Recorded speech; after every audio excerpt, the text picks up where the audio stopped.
and welcome to the very first edition of the Toro Boxing Podcast, a brand new boxing show on this YouTube channel. And thank you so much for taking the time and checking this out. I really do appreciate it. Hope this is the start of a brand new journey for me and this channel. You've already seen plenty of interviews with a number of boxers, some of them world champions, some of them former world champions. Lot of great interviews in this channel, if I do say so myself. I'm your host, Carlos Toro. So what is the Toro Boxing Podcast? Well, you're going to get my thoughts on a number of different things from the boxing world. You get to hear from different boxers as they have their talk about their fights, their careers. And today we got not just one, we got three, actually. Not two. We got three different boxers that you'll get to listen to.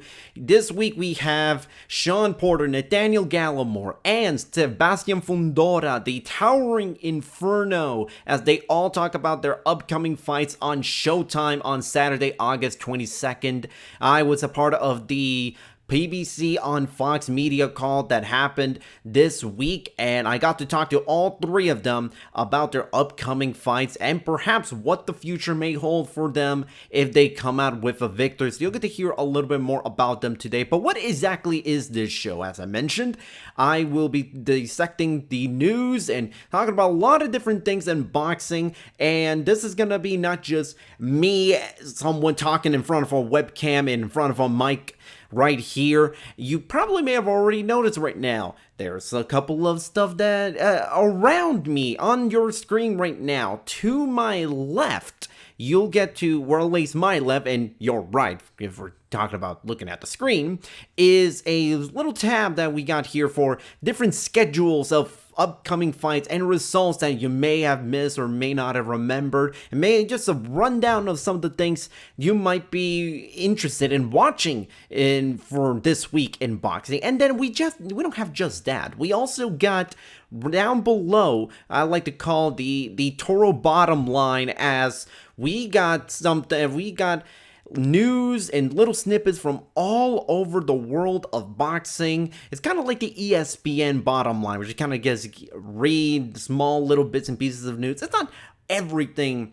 It's not the full story, but it's enough to kind of give you the gist of what is going on around the world in recent weeks. And there's been a lot. Boxing has been undergoing a small hiatus for months due to, well, coronavirus. However, it's been picking up, and now we're just starting to finally get back. And I think this weekend, we're recording this on August 21st. I think this is the very first weekend that we finally have a full slate of fights from all over the world. Like pre-corona, where you got not one, but two fight cards on prime time in the United States. You also got fights in the UK. You got great fights in the United Kingdom. Really good fights, really just all over the place right now this weekend. And we're going to be talking about all those fights. We're going to be talking about a lot that's been going on lately. But first, I've actually wanted to discuss this a little bit, because now we're getting into the dog days of summer. I think this is what we're, August 21st. I think that could be considered the dog days of summer.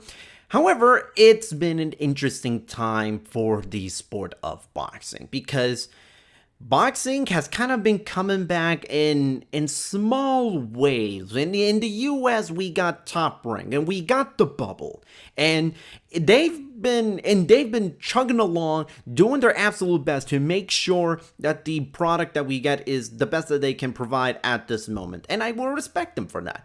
But obviously, with them being the first and just trying to figure out everything, it's hard for them to do everything right the first time. So now comes the Golden Boys with their one show that wasn't exactly super great. Some good fighters, but that was something, especially with the Sinisa Estrada and Miranda Atkins situation, where Estrada knocked out this fighter in Miranda Atkins, who shouldn't have been in the ring to begin with, in just 7 seconds. But that's neither here nor there. we got Matchroom Boxing, which has now held 4 different shows, 3 in the UK, 1 in the United States, in the streets of Tulsa of all places, and you got PBC with cards on Showtime, on Fox, on FS1, and I want to kind of quickly take a look at those 2 entities, Matchroom and PBC. It's really, really interesting kind of just seeing how they're approaching their return to the sport very differently. And I do actually kind of have small thoughts on this, because Matchroom, I know it's very popular nowadays to sort of rag on the Zone and how they've handled the sport's return. We just heard word that the August 28 Golden Boy Promotions show, which was supposed to have Javier Fortuna fighting in the main event, originally against Jorge Linares, but Linares tested positive for COVID-19, and they couldn't get a replacement in time to fight on August 28th. The plan was supposed to be Hector Tanajara, but obviously with that still not being fully secure, no choice but to postpone the fight on August 28th. And obviously with the Zone, it's a popular thing, it's on social media to rag on the Zone at this moment. But I want to give them credit, because I think if we're really kind of looking at this, I wouldn't even say objectively, because a lot of this is subjective. However, if you ask me, if you were to sort of compare how PBC and Matchroom Boxing has handled their returns to the sport, and you know what, and in full credit to both of them, I think they both done very, very well. I think all the people in the sport have done their absolute best, and I appreciate they're trying their best to give us boxing in this very, very difficult time. But I think, in my opinion, let's really kind of take a look at Matchroom Boxing, because you look at those 3 DAZN shows in the UK. First one was headlined by Sam Mannington versus Ted Cheeseman. Fantastic fight. And by the way, cheap plug, I spoke to Sam Mannington, to Ted Cheeseman, I should say, on this YouTube channel. So go head on over to Carlos Toro Media, and you can definitely check out that interview with Ted Cheeseman right before he fought Sam Mannington and beat him, and I wouldn't even call it an upset. I think it was, I certainly thought it was going to be a tough fight, but it was an exciting fight. It was a tremendous fight.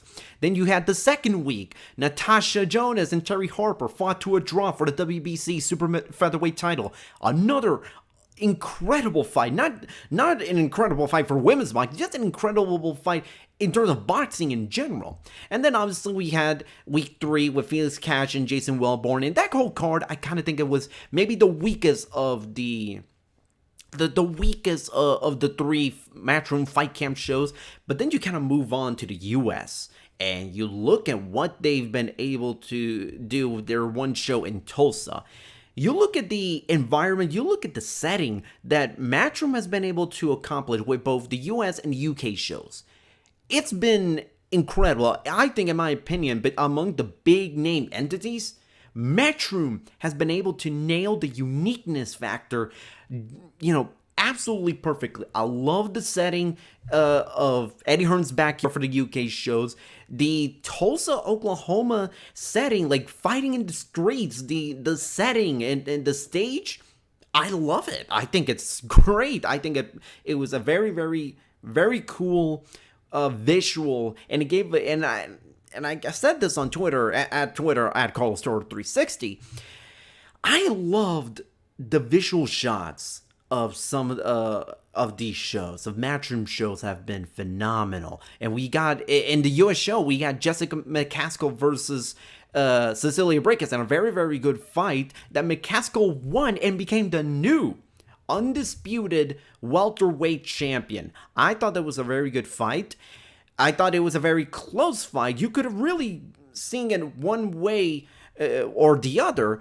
Could even call it a draw. I don't think anyone would be mad, but I thought Jessica McCaskill, and I've been saying this for months, I thought Jessica McCaskill has all the tools needed to beat someone like Cecilia Brækhus and Brækhus' long, and I mean long reign as world champion. So, and listen, and it's been a great month for women's boxing. Obviously, we got Michaela Mayer in top rank, who's who, in my opinion, should have already fought for a world title at this point. We had two fantastic women's title fights between Jonas and Harper and Breakus and McCaskill. And we had another great fight on one of the earlier Matchroom shows between Rachel Ball and Shannon Courtenay, which Ball won, and it was especially thanks to that first round knockdown that really caught a lot of people by surprise. And they've been able to, and the women's boxing has been phenomenal since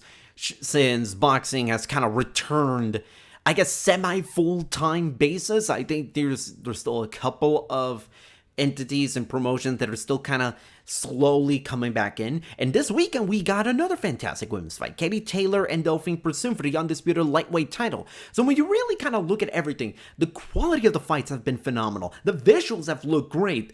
I'm not a big fan of Sweet Caroline being played in front of no one, really. I love Sweet Caroline when there's a big crowd. Not necessarily when there's no one to kind of play to. I guess I kind of understand it. Tradition, Matchroom tradition, I get it. I just don't think it's necessary when there's no crowd to sing along, but that's neither here nor there. If I were to sort of grade this Matchroom return, you know what? I'll give them a B plus, A minus. You know, certainly if you had asked me like right before Matchroom Fight Camp Week 3, probably would have been A minus or solid A, but that's still really good. Look, I thought they've been absolutely phenomenal. I think they have been, maybe as far as the in-ring quality and just the visual aspect of everything, I think Matchroom has nailed this maybe about as well as anyone could up to this point. That's not to say PBC, on the other hand, with their shows on Showtime, FS1, and Fox, that's not to say they haven't been doing well. I think they've been pretty good for the most part. Obviously, there's been some hiccups at the moment. I mean, look, the Fox card, which was headlined by Jamal James beating Thomas Delorme to become the interim WBA welterweight title.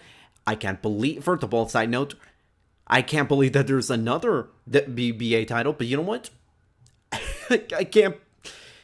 What are you going to do? It's the WBA. They're going to be grading title belts up the wazoo. But, you know, the setting of the Microsoft Theater, it's good. I like the Microsoft Theater as like a very intimate setting for a no-fan show. Not really a big fan of the piped-in crowd noise, how they were handling kind of early on in that Fox show, and just kind of the large image of like pixelated like people like of silhouettes of people. I don't know. It was just kind of hard to describe it, but it's kind of not exactly I don't think they nailed it down as well as Matchroom did in the UK, as far as kind of differentiating themselves from the other promotional entities. But when you look at, you know, PBC, the first Showtime show I thought was a home run, even with the absence of Stephen Fulton Jr., who was supposed to fight Angelo Leo for the WBO Super Bantamweight title. But in comes Tremaine Williams to fight Angelo Leo, and I thought there was a very compelling fight. Tremaine Williams early on was doing very well, but didn't you kind of saw Angelo Leo and just attacking the body and just showing his grit, his toughness, and just the last like 8 rounds, if I'm not mistaken, of that fight. Wow, what a performance from Angelo Leo. I think he is, out of all the PBC guys that have fought so far, kind of hard to not name Angelo Leo like the MVP of this entire month for PBC, because he did phenomenal. He didn't just win the title in impressive fashion, he made the eventual fight against Stephen Fulton Jr. a lot more interesting. I think a lot of people were leaning towards Stephen Fulton, but with the way Angelo Leo performed, I think that a lot of people are seeing that fight more as 50-50, and I love that. I from the start, I always thought Angel Lewis and Fulton Jr. was a 50-50 fight, and I think a lot of people are now seeing it that way too. And then Showtime, obviously, they had the David Benavidez fight against Romel Alexis Angulo. Not exactly the way Showtime kind of drew it up. Obviously, Benavidez defeated, Angulo in the 10th round with a just one-sided beatdown. But the controversy came with the weigh-ins, with David Benavidez coming in almost 3 pounds over. And it's very unusual for David Benavidez, who doesn't miss weight. But he lost his WBC super middleweight title. The title's currently vacant. We'll get into that in just a little bit second, but I just kind of want to finish this thought on PBC. With PBC coming back, the Showtime schedule that they unveiled is, as much as I say, Matchroom has been maybe the best promotion out of this month, coming in its return. PBC has set themselves up with an unbelievable slate of fights, not just with Showtime, which, by the way, the Showtime cards that they got going on, my God, bravo, they get an A from me. It is not an A grading on a curve, just an objective A, because the fights that they got going on, the Charlo brothers, they all fight in compelling fights. Jermell fighting Jason Rosario. Jamal fighting Sergey Derevyanchenko. We got guys like Luis Neri, John Real Casimero. We got Erickson Leuven. We got a ton of really, really good names coming up. Nonito Donaire going up against the WBC champion, which the WBC Bantamweight champion, which I'm completely blanking out right now, but you kind of get what I mean. This is an incredible slate of fights that I'm just gonna say it. I'm so looking forward. If I had to really pick one network to kind of just break down, and just if I have to pick one, and that'll be the only boxing I consume for the rest of the year, it's Showtime. How can I forget? And by the way, the WBC Bantamweight champion that Nonito Donaire is facing, Nordingo Bali. I don't know why I'm blanked out. I'm just excited, man. The Showtime house lineup has been very, very good. PBC, they haven't unveiled the full schedule, but obviously the biggest fight that they announced so far, Errol Spence Jr. versus Danny Garcia. It's a fight that they had planned for January. Couldn't happen because of the auto car accident that Errol Spence had back in October, but still, really good fight. I'm definitely looking forward to it. So now we kind of breaking down the last few weeks for Showtime. For PBC, I guess in general, they get a B from me because a lot of they weren't able, and I won't even think it's a bad thing, but PBC, when you kind of look at the visual flair that Matchroom has provided, it doesn't compare. I think the fights on Matchroom shows have been more compelling. They have been better collectively. BBC shows haven't been bad, don't get me wrong, but when you kind of break down everything, just kind of especially the sour note that a lot of people left that second Showtime show on, with Jackson Marinas getting robbed of his win against Rolando Romero, and then David Benavidez losing his title on the scales. A lot of people kind of left that show on a very, very sour note. The Fox show that they had, their only one really, was good, not great, but you know what? But it was very, very good boxing, and I thought Jamal James has done a fantastic, has really elevated himself into a position where he is, I think in my opinion, you could really make a strong case of him being a top 10 welterweight. And I've been saying this for a long time. I think Jamal is someone who should be getting more looks. He maybe doesn't have the star power of, say, Errol Spence or a Danny Garcia or a Manny Pacquiao. But you know what? I wouldn't mind if he gets fights against either of those guys or against any of the top welterweights. Hell, Keith Thurman. Man, if Keith Thurman is still looking for an opponent, give Jamal a shot. I think that'd be a really, really good fight and a very good return fight coming out of the loss to Manny Pacquiao. So I think PBC has set themselves up to be the best entity for the rest of 2020. But if I were to compare that with Matchroom for the last few weeks, I think Matchroom has this hands down one way or another. And I think they've done a superb job when it comes to just getting a great start to return to boxing. They don't have the names that PBC has as far as people in the United States are concerned, may recognize are concerned. But if we're talking just the quality of boxing and the uniqueness of their return, I'll give Matchroom an A minus, B plus, right around there. I'll give them an A minus. We're grading on a curve, A minus in my opinion. I think they've done excellent. PBC, I'll give them a B. They've done, I think the first few weeks have been good, not spectacular, but the rest of the year that's gonna be spectacular, and I think it's gonna provide it with some of the best fights of 2020 so far, even in this very different COVID-19 era of boxing.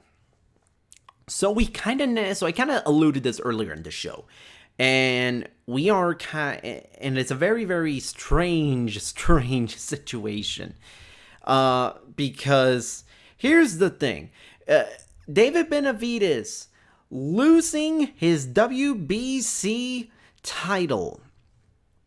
Man, you kind of want to, if you're talking about knocking the wins off the sails of a mega fight, well, maybe not mega fight, but a spectacular fight between Caleb Plant and David Benavidez that has been talked about for a very, very long time.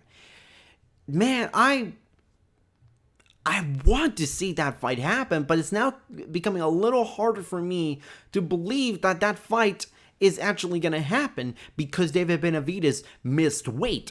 And look, I don't know what the hell happened in that training camp that got Benavidez to miss weight by nearly 3 pounds heading into the fight against Romel Alexis Angulo.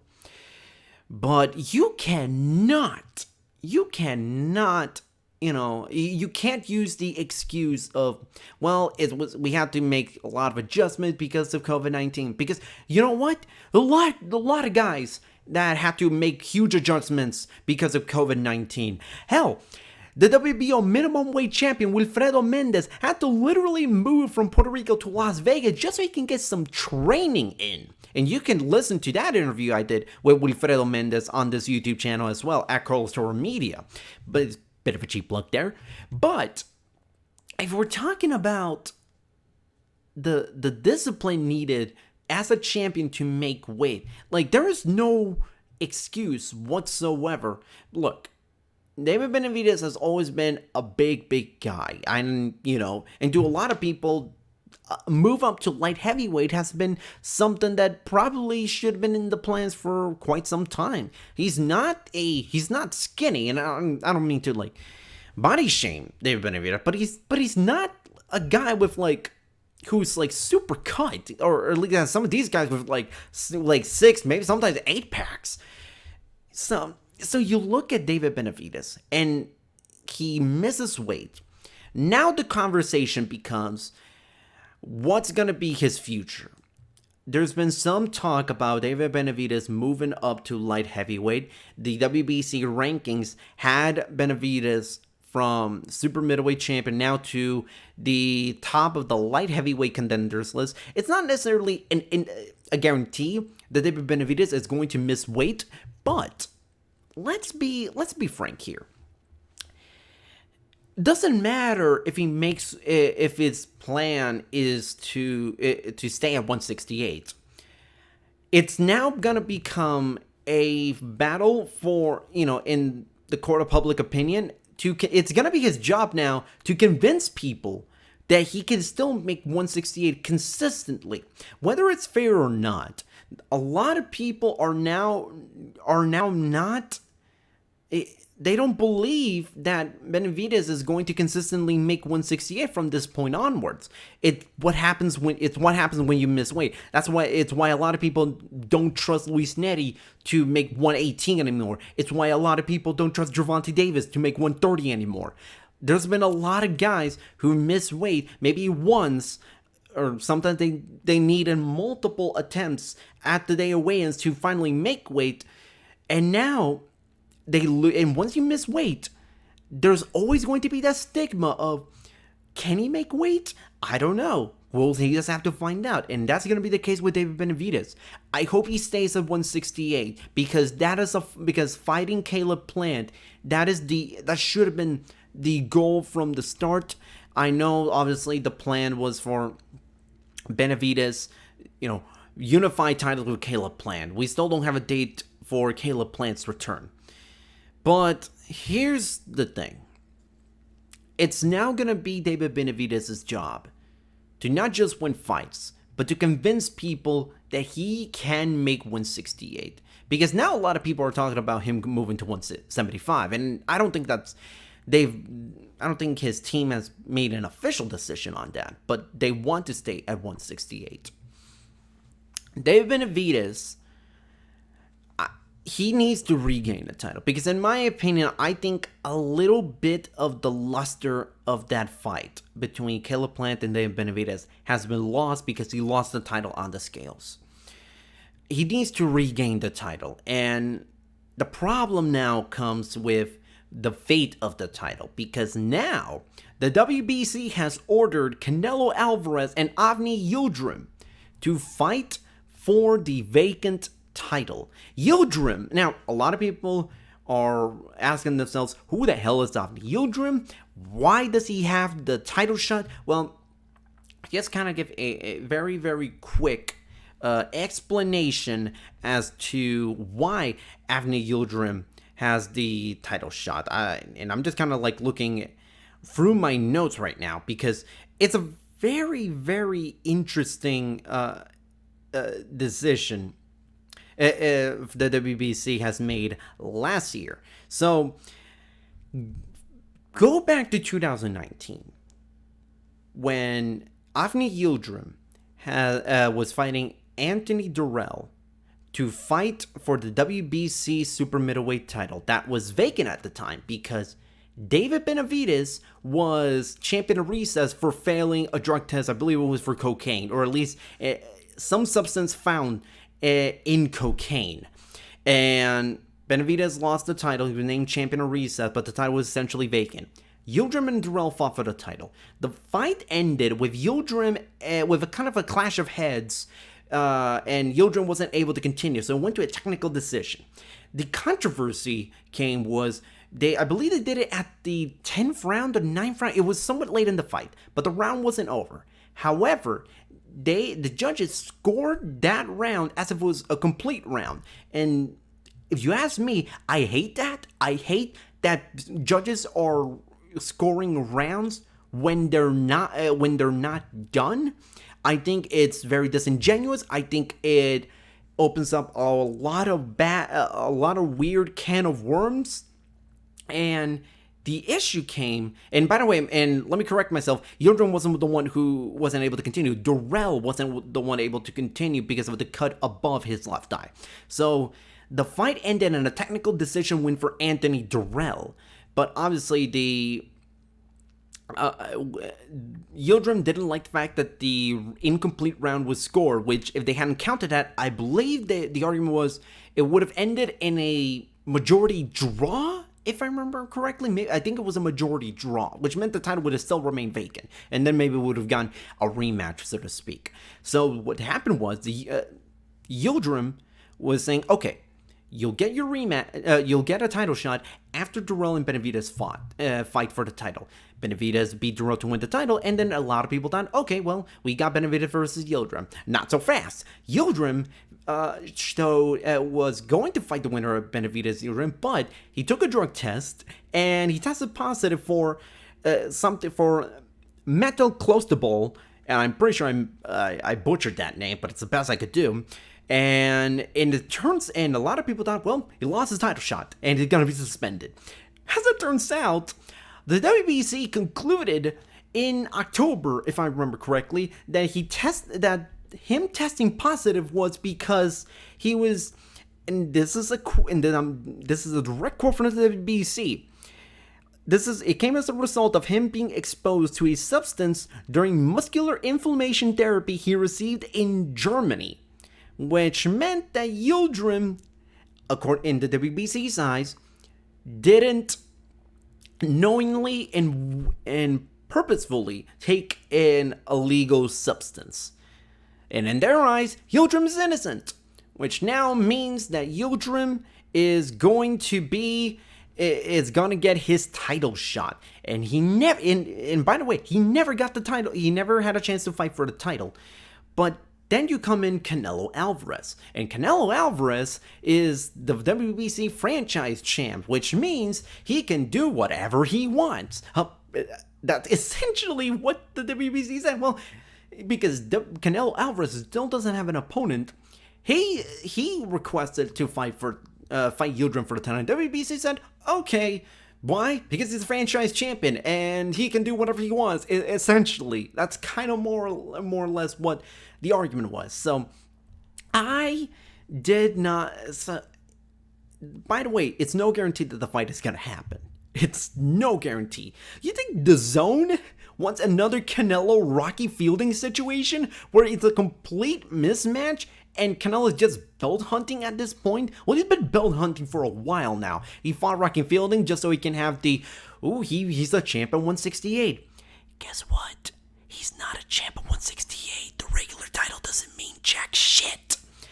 And then he goes up to light heavyweight to fight Sergey Kovalev. He wins. He's the WBO light heavyweight champion. Except psych, he's dropping it because of course he is. So now this is essentially like an easy way to get another title because let's be honest, Avni Yildirim almost stands no chance of beating Canelo Alvarez. I say almost because stranger things have happened in boxing, but let's be honest, if we're playing the percentages, there is virtually no chance Yildirim has of beating Canelo Alvarez. Let's look before the Durrell fight. Let's look at his box rec. I know a lot of people don't like using the box rec argument because you're not actually seeing the fights, but I think you can get a pretty clear picture of how that fight against Canelo Alvarez might turn out. September 15, 2018, he fought, at the time, 46-year-old Lolenga Mock. That fight ended in a majority decision win for Avni Yildirim. And the only reason why he won that fight was because he dropped Lolenga Mock in the very first round. If that first round ended in Mock not getting dropped and actually winning that first round, Yildirim would have lost. So okay, maybe he had a bad night. Let's look at the fight beforehand. He scored a first round victory over Jose Antonio Rodriguez Silvencia. You want to guess what his record was? 3 wins, 31 losses, and 3 draws. Great. His last fight before that, Ryan Ford, who was only 14-2 at the time. Derek Edwards, who was coming into the fight on a 4-fight losing streak. Attila Korda, whoever the hell he is. And then before that is the loss to Chris Eubank Jr., a 3rd round knockout loss to Chris Eubank Jr. Let's look at his entire career. You can make a strong argument that one of his best wins was against Glenn Johnson in essentially his retirement fight. You look at everything that's been going. You look at the mismatch that you have here. Canelo Alvarez is gonna get, if he gets this fight. By the way, I don't think DAZN is going to allow this, is gonna approve this fight. It's a horrible mismatch. People are gonna tune in because it's Canelo Alvarez, but it's not gonna get them back to the number of subscribers they had pre-COVID. So it's gonna be a real struggle because clock is ticking, folks, and Canelo Alvarez and Golden Boy and DAZN, they're all engaged in a really, really awkward battle right now with the Zone reportedly wanting to kind of get, not wanting to pay Canelo $35 million because we're in COVID, and the way business is being done is very, very different to how we did it pre-COVID. So I hope Canelo Alvarez gets a good fight. I've been wanting Canelo Alvarez to fight Callum Smith. If they have to pick one of the champions at 168, give him Callum Smith. That's a really good fight. I'll even take Billy Joe Saunders at this point. Because, look, Billy Joe Saunders, in my opinion, I think he's a very good boxer. He just hasn't got the type of opponent to really get him to showcase everything that he has. David Lemieux's not going to force Billy Joe Saunders to fight at his absolute best. We kind of knew that. And you think the fights that he's been having or were that compelling? No, not at all. That's why I was so distraught when Demetrius Andrade and when that fight didn't happen, fell through because Billy Joe Saunders tested positive for a banned substance in the UK. So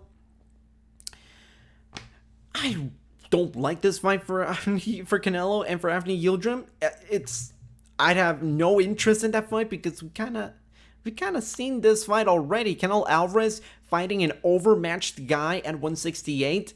We kind of saw how that story played out. It's not like Canelo Alvarez has gotten any worse for wear since that fight. He dominated Danny Jacobs. He knocked out Sergey Kovalev.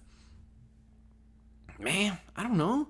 Canelo Alvarez is almost assuredly fighting on 168. You might as well give him Billy Joe, or you might as well give him Callum Smith. I don't know. I want this fight. I want a good fight for Canelo Alvarez. And it'd be a real waste to give him Avni Yildirim. It'd be a real waste. No offense to Avni Yildirim, but let's be honest. Nothing about Yildirim's recent career has led me to believe he's going to beat Canelo Alvarez. I get it. Styles make fights. Anything can happen in the sport of boxing. It's the theater of the unexpected. But that doesn't mean that the unexpected is always going to happen. And with Canelo Alvarez, we've kind of more or less expected every fight that he's fought to go exactly or more or less the way we thought it was going to be. Avni Yildirim's not going to be the guy that's going to change that narrative. He's not Golovkin. He's not Mayweather. Not Danny Jacobs. He's not Kovalev. So, I don't know, man. Hell, I'll even take Chris Eubank Jr. He knocked out Avni Yildirim. I'd rather have Eubank against Canelo Alvarez at this point. So, I don't know. I don't like this fight for Canelo, but we'll see. And now we kind of move on to the preview section of the Toro Boxing Podcast. Obviously, August 22nd, my God, it's gonna be a absolutely fantastic night of boxing. An entire day of boxing. We kind of start things off in the UK. As I mentioned earlier in the show, we got Matchroom Fight Camp 4. Headlined by Dillian Whyte versus Alexander Povetkin for the interim WBC heavyweight title. It's essentially a title eliminator. Winner faces the winner of Tyson Fury versus Deontay Wilder 3. And look, it's an okay fight, a heavyweight. It's a decent fight. Now, the story is, what version of Dillian Whyte are we going to see? Are we going to see the guy that's been knocking out dudes left and right here in this fight? Or are we going to see the out of shape, uninspired guy that went the distance against Mariusz Wach and didn't perform that well, and it was not a convincing win for Dillian Whyte? Or we could see either version at the end of the day. However, the one thing I will give Dillian Whyte credit is that he looks a lot more in shape now than he was in the fight in Saudi Arabia against Wach. That doesn't mean that he's gonna perform better, but I'm leaning towards he's gonna fight a lot better than he did against Wach. And he has no choice. This is a fight where if he loses this one, he can kiss his world title opportunity goodbye. Povetkin may be old, But you know what? He is a guy that is still a very dangerous fighter. He fought Michael Hunter to a draw.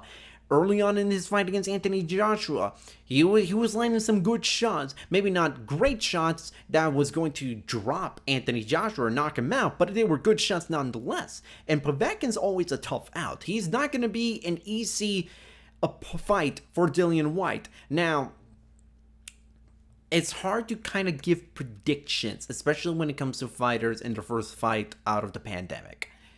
But if we're just judging on what we've seen from Dillian Whyte in preparation, I'm leaning towards a Dillian Whyte victory, maybe by unanimous decision. However, if we get the Dillian Whyte, or even something close to the Dillian Whyte that we saw in the Mariusz Wach fight in Saudi Arabia last year, I'll just say it, Alexander Povetkin knocks Dillian Whyte out. Like, he doesn't just beat him, he knocks him out. Because Alexander Povetkin's right hand is still very dangerous. And Dillian Whyte, it's not like he's, I consider him a top 5 heavyweight, or at least maybe borderline top 5 heavyweight. But it doesn't quite mean that he's been just dominating his competition left and right. He hasn't. He's fought tooth and nail at times with Derek Chisora. He had the god-awful performance against Mariusz Wach. It's not like in Oscar Ribas, well, that fight, kind of hard to really consider that a win for Dillian Whyte, given what we know about the supposed failed drug test. So it's kind of hard to really judge that fight fairly. But winner gets the Tyson Fury Deontay Wilder 3 winner if and when that happens. I don't think Dillian Whyte beats either Fury or Wilder, but he'll probably get that title shot one way or another. But the fight I'm really interested in, Katie Taylor versus Delphine Persoon for the undisputed lightweight title.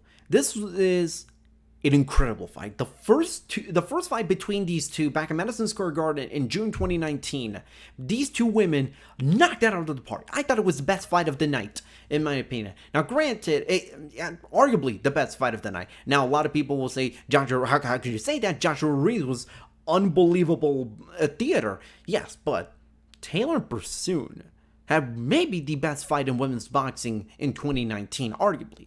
And Taylor has always been someone who, even in fights that she dominates, she is still extremely entertaining. And Persoon, I will say this, Persoon has about as good a shot at beating Katie Taylor as anyone in the sport right now. And I thought Persoon won the first fight against Katie Taylor. I really, really do. So if you ask me, it's tough because this is such a close fight. And I think Katie Taylor, in some way, she was not fighting at her best. Kind of like Anthony Joshua mentioned. Maybe it was the bright lights or the pressures of being at Madison Square Garden, having that crowd watch you. It's weird, but it's kind of hard to say to someone who's been in big fights before. But fighting Madison Square Garden, I've been there. I've covered fights at Madison Square Garden. It just feels different. And Katie Taylor, I don't think that was her best performance. I think Persoon against Katie Taylor was her best performance, and I think Persoon won that fight.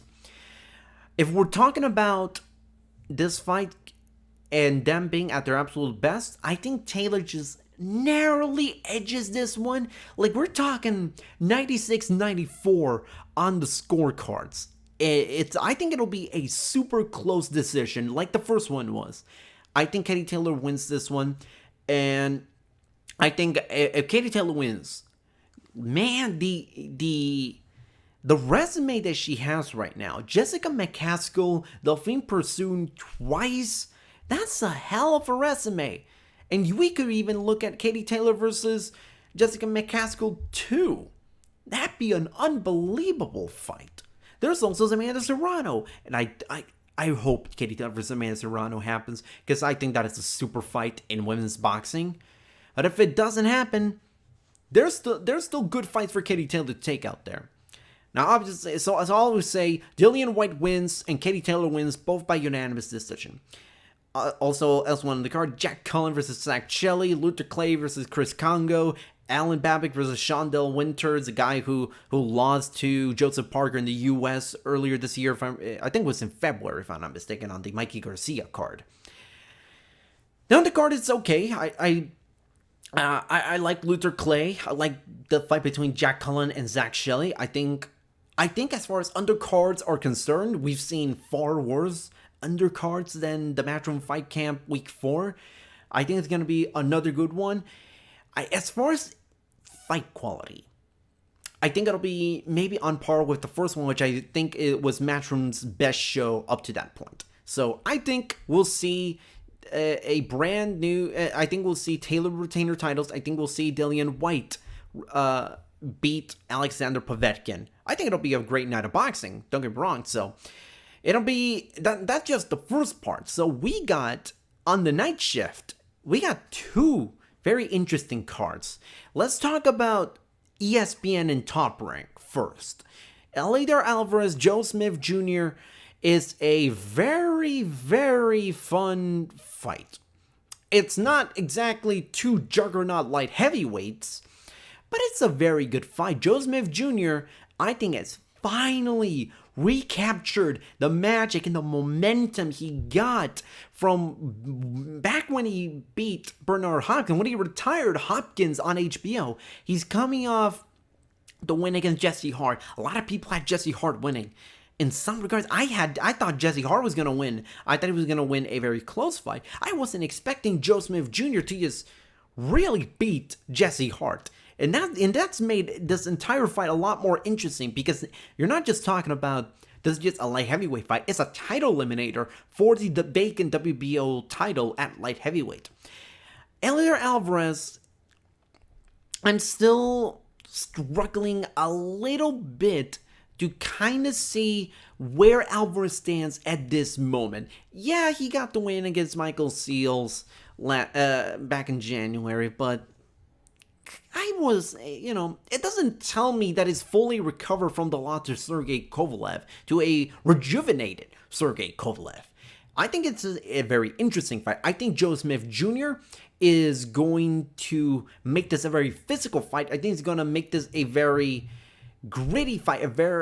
I think it'll be entertaining. I think we'll see plenty of power shots from the inside for both guys.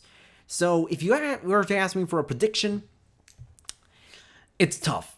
It's very, very tough. It's hard to argue against the Joe Smith Jr., who's, I think, has looked very, very impressive in the fight against Jesse Hart. So we'll see.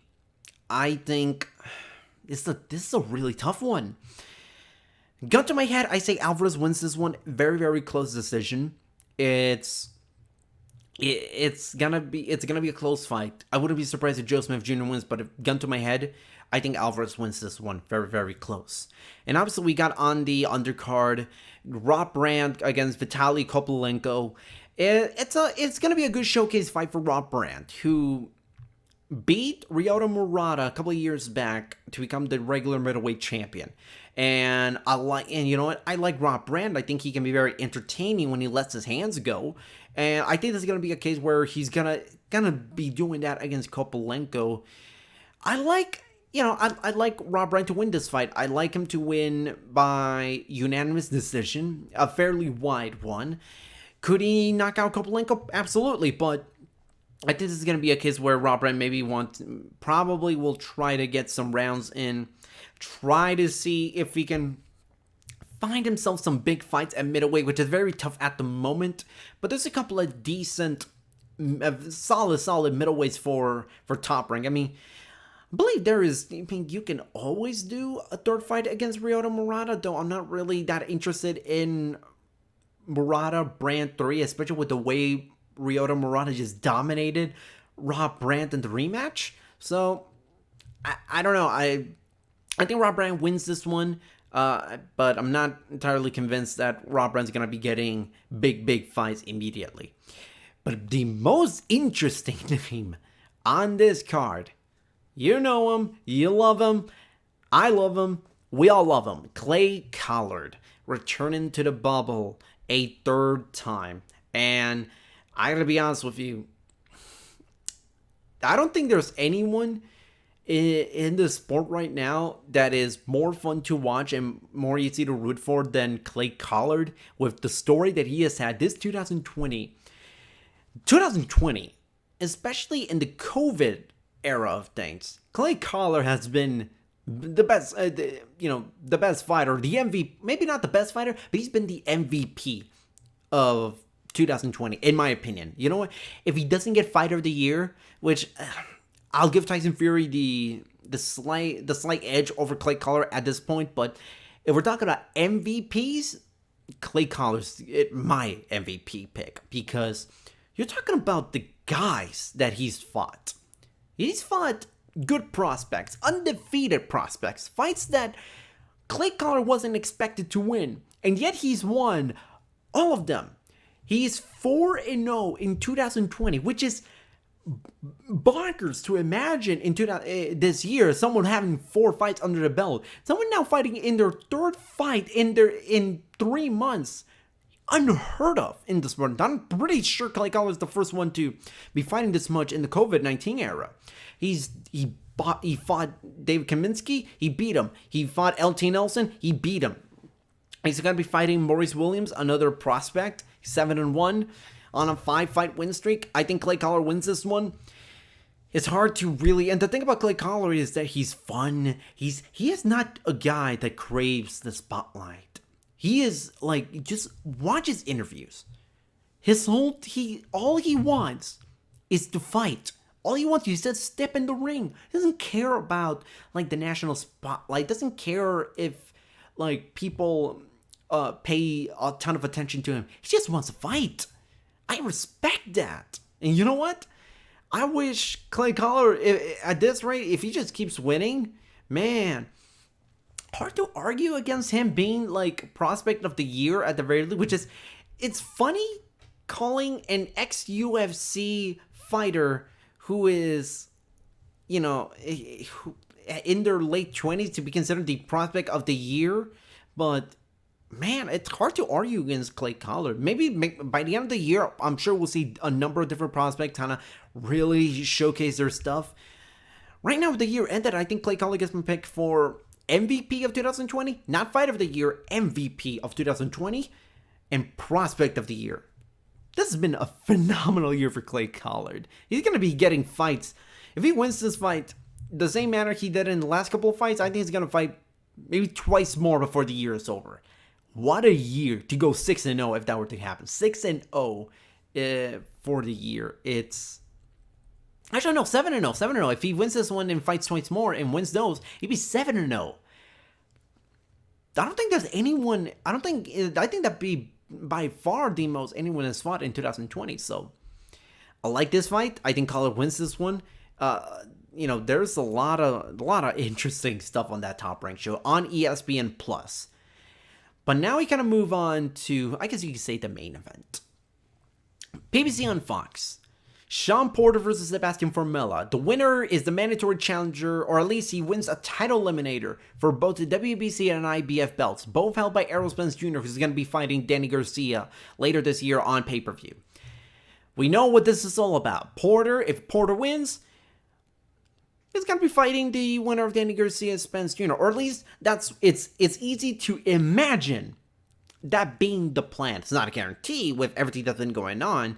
Nothing's a guarantee. But if you look at Shawn Porter, he fought Errol Spence Jr. very, very close.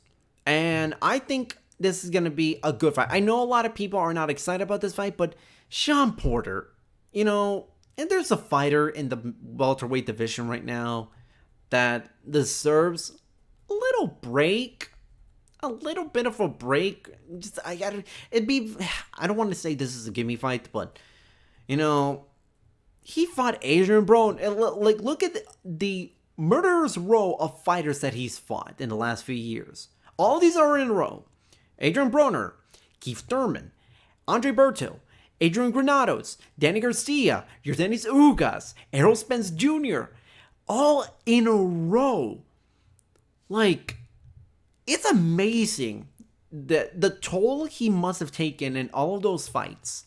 And then to fight Errol Spence Jr. and almost beat him. A very, very close fight. Again, this fight was damn close. I had Errol Spence Jr. winning. I need to look back. I think I had him winning like 115-112 or 114-113. It was something super close. And I don't think it'd be a real. I'd complain too much if Errol Spence Jr. If Shawn Porter would have gotten denied that one. I don't think it'd be a robbery at all. He fought him damn close. So I'm not too mad about Sebastian Formella being the guy, being his next opponent in his return fight. Hey, you got to work with what you got.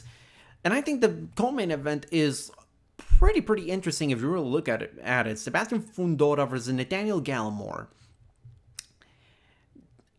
On paper, you would figure that Fundora, this is a fight for him to take that next step and beat a guy like Gallimore, who's lost 3 of his last 4. But if you look at the guys that Nathaniel Gallimore has faced, it's pretty tough too. Erickson Lubin, Patrick Teixeira, and it's not an easy road for Nathaniel Gallimore. He's fought Jason Rosario, he's fought J-Rock Williams. It's not easy, and I think we're gonna see a very motivated Nathaniel Gallimore. He's lost 3 of the last 4. If he loses this one, it's hard to really recover from 4 losses in his last 5, and a junior middleweight division that just keeps churning out new guys to challenge for titles and new champions and new stars. I think this will be a very good fight. I think this is the perfect fight to tell us where does Sebastian Fundora stand at this moment, because we've seen it plenty of times. And we all know the story. Towering Inferno. Guy's more than 6 foot 5 feet tall. Very, very unique fighting style. He doesn't fight as your prototypical tall fighter. He likes fighting on the inside. Doesn't use the jab too much. I would like to see more jab work from Sebastian Fundora, especially in this fight. This is not a fight where you want to get cute and just attack the body willy-nilly. I think Sebastian Fundora needs to fight a very smart fight. I think he needs to avoid danger as much as possible, because Gallimore is still a pretty dangerous fighter. If Fundora wins this one, I think this will elevate him to another level. I think you can start thinking about putting him in line with like top 20 guys at junior middleweight to really continue testing him. And listen, I've spoken to Porter, Fundora, and Gallimore. And on this edition of Fighter Talk, I got to speak with all 3 of these guys, kind of give what their thoughts on their opponents, their fights, their future, from the recent media call I participated in with PBC and Fox. So without further ado, here's Shawn Porter, Sebastian Fundora, and Nathaniel Gallimore. Thank you, and thank you, Nate, for taking time to talk to us. My first question is, obviously, you come into this fight having fought a number of great fighters, former and current world champions, but having lost 3 of your last 4, do you feel like there's maybe perhaps a bigger sense of urgency to win this fight, especially on the stage that you're at against a young, rising fighter like Sebastian Fundora?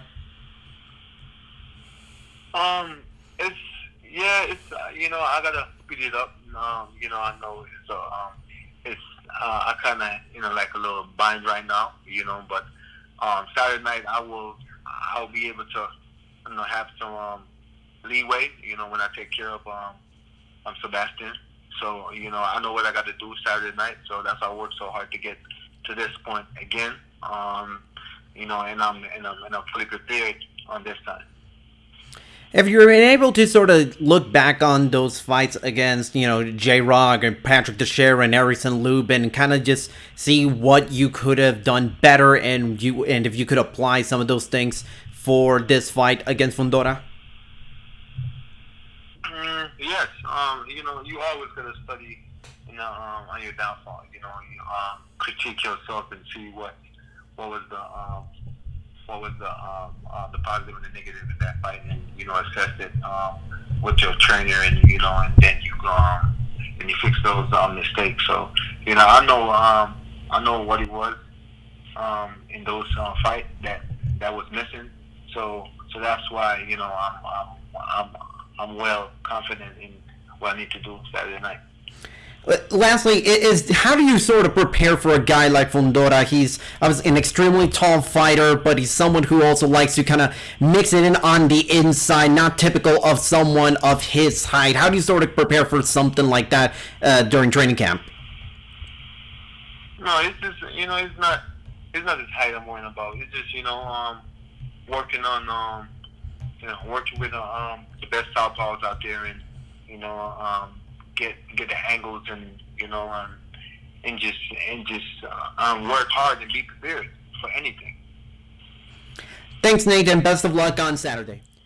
Hey, Sebastian, and thanks so much for taking time to talk to us. You mentioned earlier about wanting to make a statement, or I should say, treating every fight like you want to make a statement.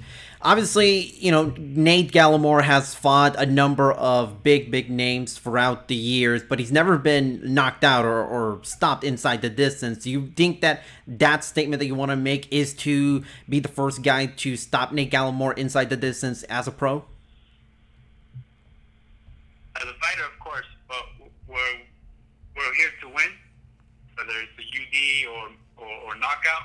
So if the knockout presents itself, we'll definitely take it. Obviously, you've fought on television and you fought on the national stage a number of times already. Do you believe that, with this win, with a win against Nate Gallimore, that you're now primed to sort of take that next step and start being a consistent headliner for some of these PBC shows? That's the purpose of this fight. That's the reason why we take all these tough fights, so we can get to the position where we want to be. All my fights have been tests over and over again, fighting all these undefeated fighters, and we plan to take a step forward for this fight too. Thanks, Sebastian. Best of luck on Saturday. Hey, Shawn, thanks so much for taking time to talk to us. Obviously, with this fight being an IBF and WBC title eliminator, do you kind of see yourself just kind of keeping an eye on that Spence-Danny Garcia fight? And do you kind of have a rooting interest in that fight, whether it be maybe getting another rematch against Danny or just wanting to avenge that loss against against Errol Spence? I think that's the plan. I'm not sure exactly when that plan developed. However, I do know that we were told this fight would be for one eliminator, and then as we approached the fight, it became for two eliminators, IBF and WBC. So I think common sense is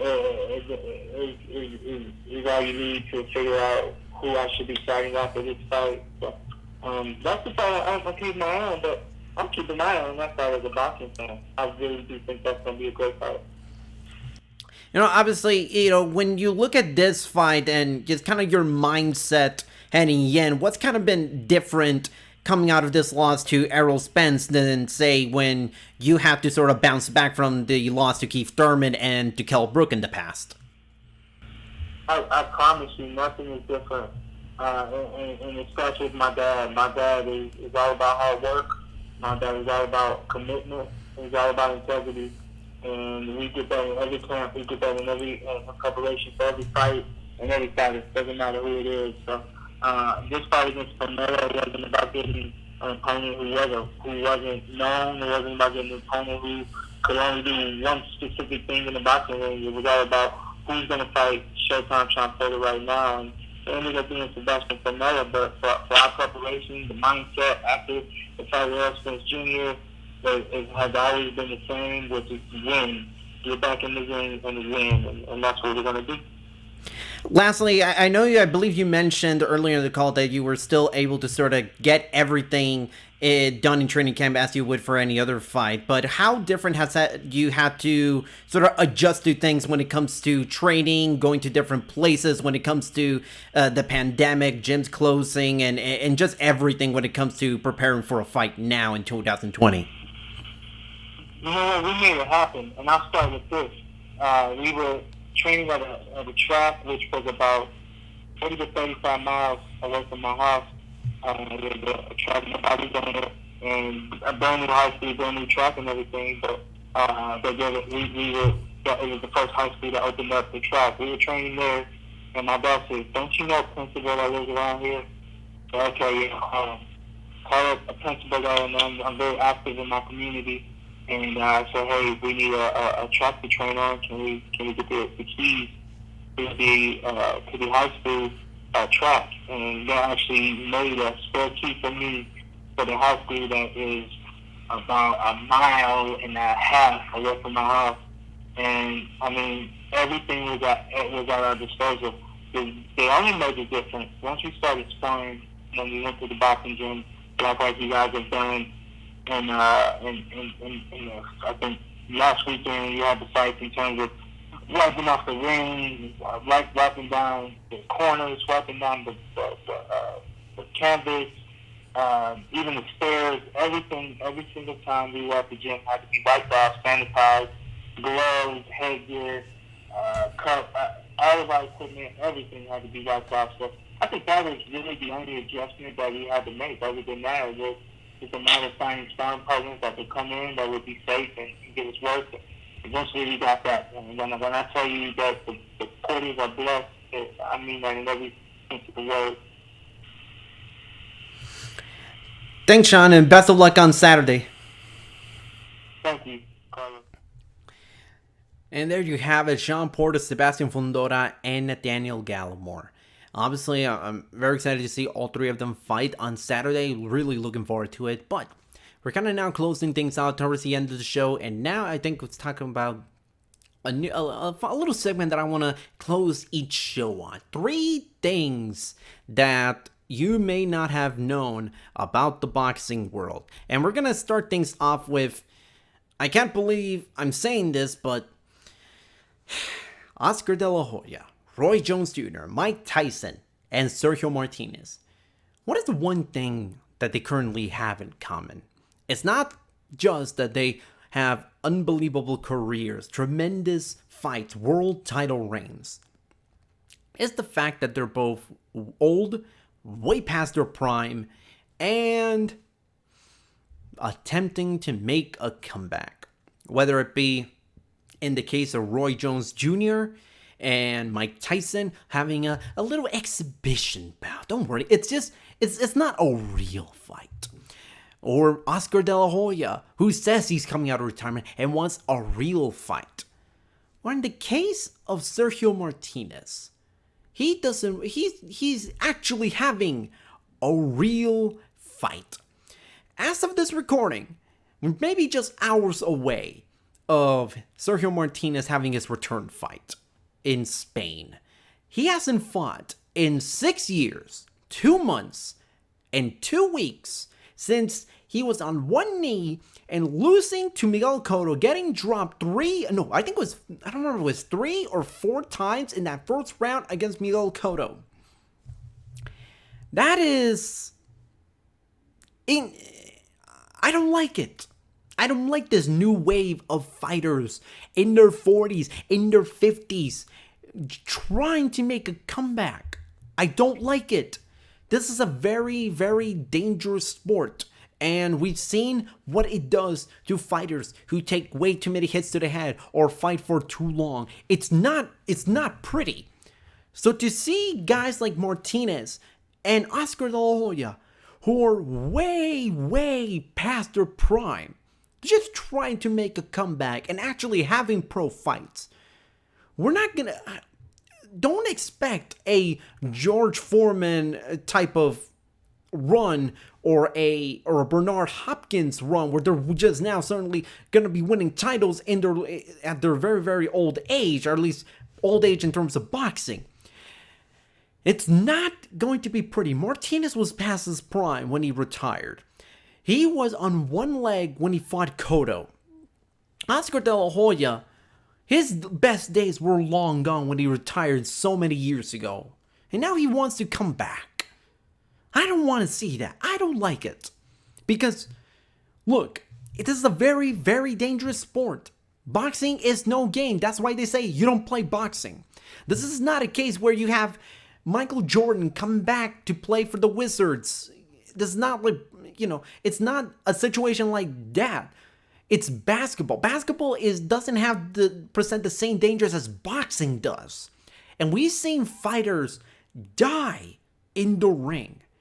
Of course, this is the absolute worst case scenario. I don't ever expect this to happen to Oscar and Sergio Martinez. But why even entertain that possibility? Why go out into the ring in your 40s, maybe your 50s, and just fight? Not just in exhibition fights, but in actual, pro bouts. I don't like it. It's not great for the sport to see these guys just take shots to the head. If you want an example of how sad this could be, just look at Chuck Liddell and Tito Ortiz, the fight that they had at the Golden Boy MMA show that completely flopped. That was sad. It should have never been approved in the first place. It should have never happened in the first place. And now we're going to be seeing this in boxing form. I don't like it. I hope this doesn't give more retired fighters who haven't fought in years the idea of coming back. I hope it doesn't happen. But I don't like it. It's not for me. It's not for me. I'd much rather focus on the here and now, the present and the future of the sport of boxing. Their time is long gone.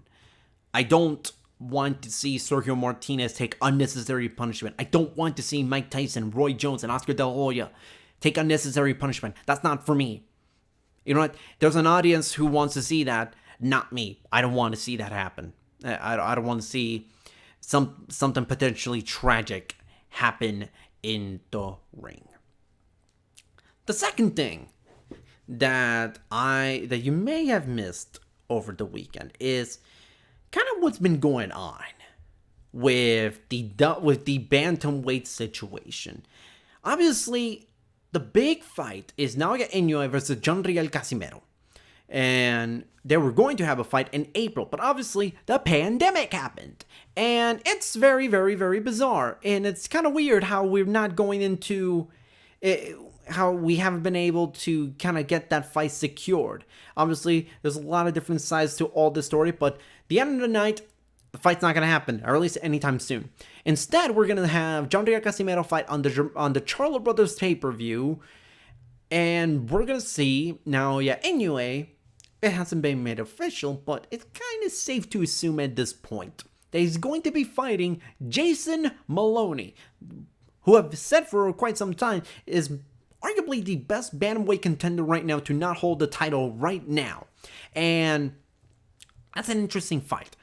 I've spoken to Jason Maloney. You can and his brother Andrew. You can watch that interview on this YouTube channel. Another cheap plug. This is kind of cheap plugs everywhere. Because let's be honest, because this channel, it may be new, it may be growing, but we got interviews with some of the best boxers in the world right now.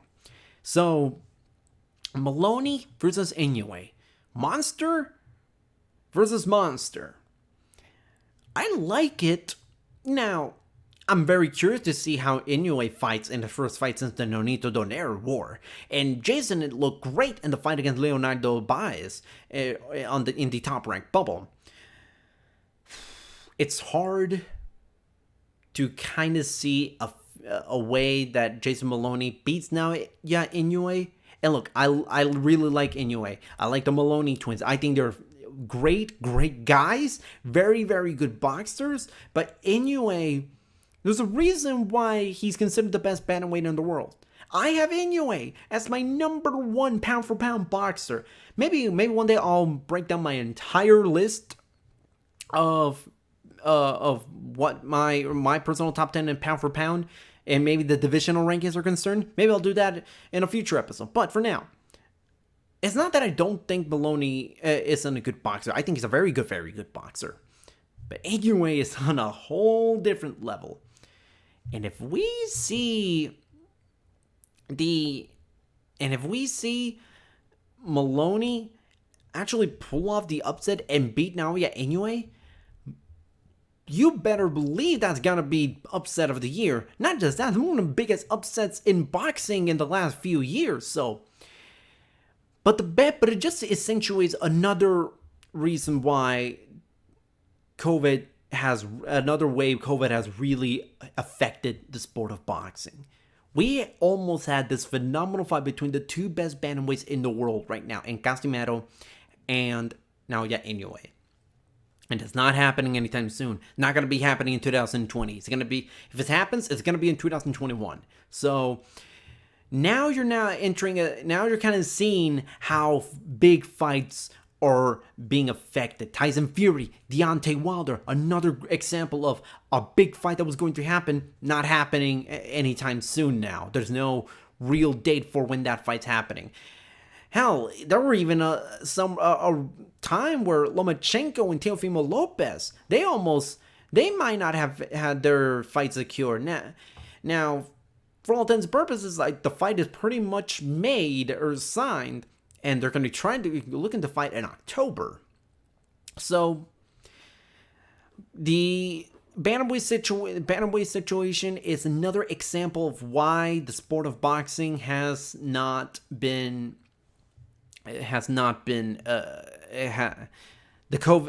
just hurts the sport, and it's a damn shame that we're missing out on big fights like this. But it's the bantamweight situation is very interesting because you may not have. It's hard to really tell what's happening because of everything that's been going on. And obviously, John Deere Casimiro, I believe, is in Las Vegas right now, and now Inoue is still in Japan. So, will that fight happen? I hope so. I hope that fight happens. So, we'll see. We'll see. And the last thing I wanted to talk about, something you may not have known about boxing, about the world of boxing today. And this is a very special shout out to my friend Gray Johnson, Boxer Gray on Twitter. He actually made his commentary debut for Boston Boxing. Go to YouTube. The channel is called Boston Boxing. Give some love to my main man Gray Johnson, Boxer Gray, and his podcast as well at the Unprofessional Boxing Podcast. Great podcast. Boxer Gray, extremely knowledgeable about the sport. He made his commentary debut for this Boston Boxing card in a couple of weeks ago. So you can go to that channel. The stream is still up, and I actually just confirmed this like right before I started recording this. I really, there were very few great guys, like truly great guys, like not promoters, fighters, etc., but just guys in the boxing world, in the boxing community. There are few great guys like Gray Johnson. And I'm so happy that he was able to make his commentary debut. Go check it out. I mean, there's some good fighters on this Boston Boxing show. It's a good club level show, and just support the Unprofessional Boxing Podcast. Man, it's a good podcast. I've been on it once, and it was a lot of fun just talking to Gray Johnson about everything boxing earlier this summer. So give him some love. Check out the Boston Boxing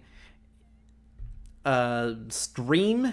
I guess you call it the Boston Boxing Promotion stream on YouTube, and just give him some love on Twitter. He's a fantastic guy.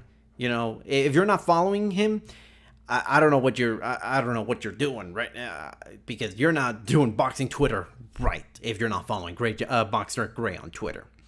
And that about does it for this maiden episode of the Toro Boxing Podcast. Obviously, it's a work in progress. There are things that I think can be improved upon. That I think as I start doing this solo podcast with the multimedia elements, with the bottom line, with the stuff on my left, that you've seen the results, the upcoming fights. It's all a work in progress. I'd love to hear what your thoughts are on this. I hope you guys stay tuned for the future. I will try my best to bring on guests every single week.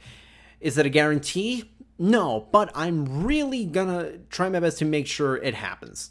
But regardless, I'm very excited about the future of this show. I'm finally happy to be able to finally do it. And if you like what you see, subscribe to Carlos Toro Media, to this YouTube channel. You can follow me on Twitter at Carlos Toro 360.